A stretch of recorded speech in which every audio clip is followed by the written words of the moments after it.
Okay, I think it goes without saying that this Liberal government screws up everything it touches.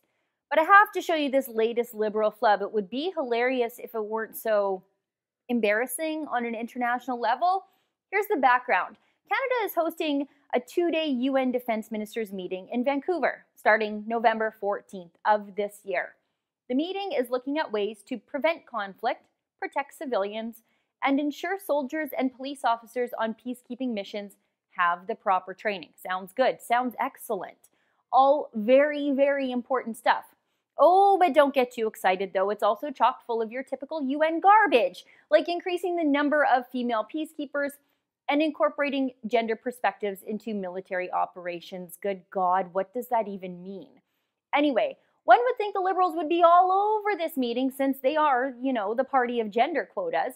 But get this. To participate in this UN meeting that the Liberals are hosting here in Canada, national defense ministers must be ready to pledge specific forces to the UN, a specific number of troops. But the Liberals haven't done that. In fact, it looks like they won't do that given their past track record having brought Canadian warplanes home from Iraq. Even worse, being the thoughtful big thinker that he is, I can't even say that with a straight face. Prime Minister Trudeau won't be done contemplating his decision on committing troops before the mid-November UN meeting. Just watch this video of Trudeau's weird non-answer when pressed on the issue. What is your message to the African countries, France, your other allies about why you can't make this decision?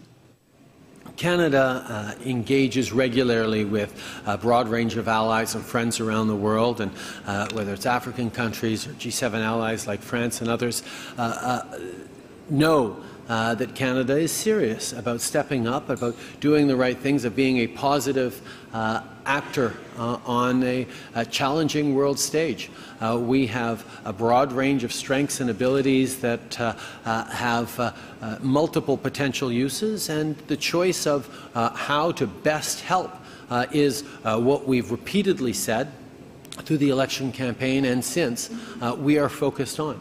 Canadians expect the government to make the right choice by both the brave men and women of the Canadian Forces, but also by the countries and communities where we will be serving, and that's something that we are going to do properly. Pure word salad. I'm actually surprised he didn't say something like diversity is our strength.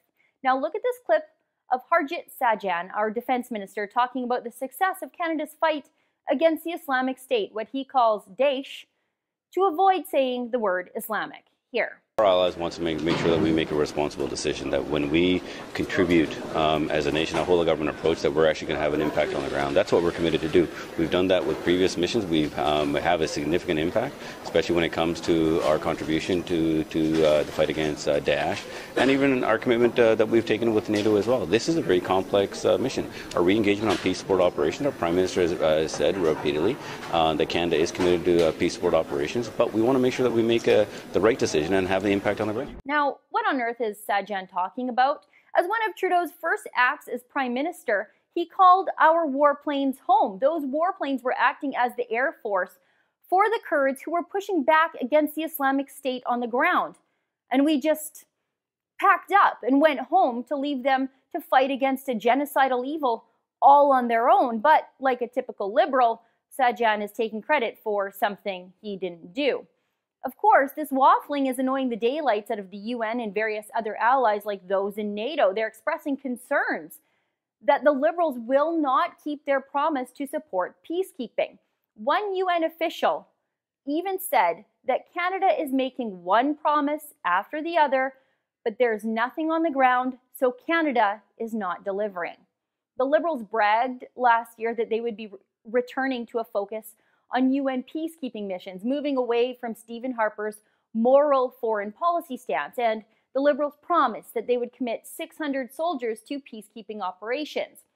But instead, the Liberals have sent 2 police officers to Colombia. 2. That's it. That's all.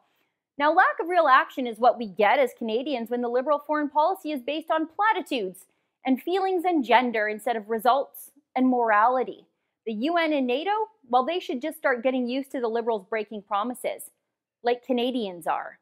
For the Rebel.media, I'm Sheila Gunn-Reid. The CBC gets $1.5 billion from the government every year to do this kind of work, to investigate and to hold the government to account. But they don't. They act as the communications arm of the Liberal Party of Canada. To see our plan and to help us be bigger and more effective than the CBC, go to theycan'tstopus.com.